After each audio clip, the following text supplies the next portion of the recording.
Republican from Texas. He is going to be voting along with most of the Republicans to repeal health care, and also has a very strong view on our relationship with China, which is why we wanted to talk to you today, Congressman. Good morning. Good morning. Nice to be with you.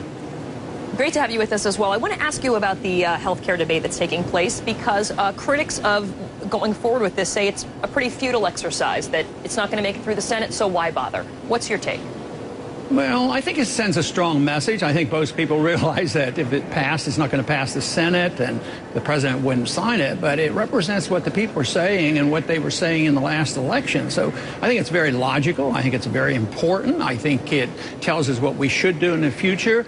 Though that whole bill probably won't be repealed anywhere in the near future, I think it might set the stage for cleaning up a lot of it, especially, the mandate, insisting that every single American has to get into this program. So I think it's very, very good, and I think we'll get some Democrats to vote for it, and I can't imagine any Republicans voting against it. But it's not going to go through. It's not going to get through the Senate, and it's certainly not going to be signed by the president.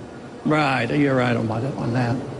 The interesting thing, though, is the president seems to be leaving the door open for at least some discussion on this. He said, look, the bill can be improved, but working toward repeal is sort of going backwards. I mean, do you think that there's wiggle room with this administration to maybe get in some of the changes or some of the tweaks that you all think would make this better? Yeah, of course, from my viewpoint, when I don't think the government should be involved in medicine, anything in that direction would help. And I think they've backed off on the 1099. They realize how expensive that would be for small business people. So that looks like that'll be taken care of. And I think the mandate would be important. So many government programs I disapprove of, but I always think if you're legally allowed to get out of it, it would be helpful. And right now, this bill flipped it over and said, no longer can you legally opt out of a government-mandated system. So whether it's education or whatever, I always like the idea that we still have hope if we can legally opt out and fight for ourselves and opt for a free market answer. I think it's interesting, though, because you said that you don't think the government should be in medicine. I mean, it is so deeply entrenched, between Medicare and Medicaid and everything else. It seems that would be an impossibility. Well, it is. We're not expecting to even push back on Obamacare, so it is a political impossibility. Except the tragedy is it will disappear, but in the middle of a bankruptcy, because we do know that Medicare and Medicaid, as well as Social Security, are bankrupt. So we can't maintain it, and the only thing the government can do is defy it by messing it up, by rationing it and cutting back services.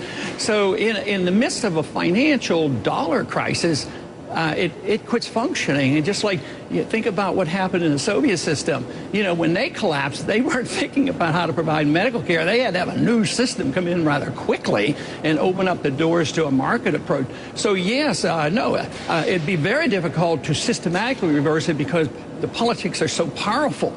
Right. But the continuation of our policies today guarantees that it will fail completely. You have, turning to China, you have advocated a hands-off approach. You say we shouldn't be in the business of meddling with other countries' domestic politics. But as we look to China right now, China owning nearly $1 trillion in our debt, major trade imbalances, what message do you think the president needs to send today in his meetings with President Hu? Well, I would like the message to come out and say that we've learned a lesson. We should look to ourselves. Our policies have made it difficult for us to compete, and we can't go looking for scapegoats. We can't blame China for us spending too much money and printing too much money and buying cheap goods and doing so much to undermine our corporations here and our industries. So it's easier to start business in China. They're more capitalistic in many ways than we are. So we should recognize our mistake. But to fight with China now, they're our third best partners. We sell as much goods there as more than anybody else. They're third in line. So I would say they're great customers. And to argue that they're the problem, then we say, well, they're messing around with their currency. What have we done for the last 3 years? First we doubled, the monetary base. Now we have QE2, and that's currency manipulation. Shouldn't we look to ourselves and say that we should have a sound economy? We should do everything we can to promote productivity here.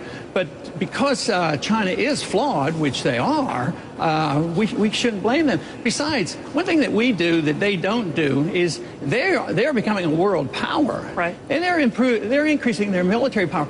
But but they're increasing their influence by investments. We waste all this money and energy with our military empire and all the occupation, and they're buying up rights to oil and other minerals at the same time. We're just consuming our wealth by saying we're going to secure our oil in the Middle East. And just think of the horrible cost of what's there, not only in lives, but in dollars, which compounds our problem because that's inflationary. That causes the pressure on the Fed to even buy more debt. So I say, look to ourselves. When we have a clean house and we have a perfect protection of civil liberties here in this country, then maybe we can preach to others. It's always great to get your take, Congressman Ron Paul, this morning. Thanks so much for joining us.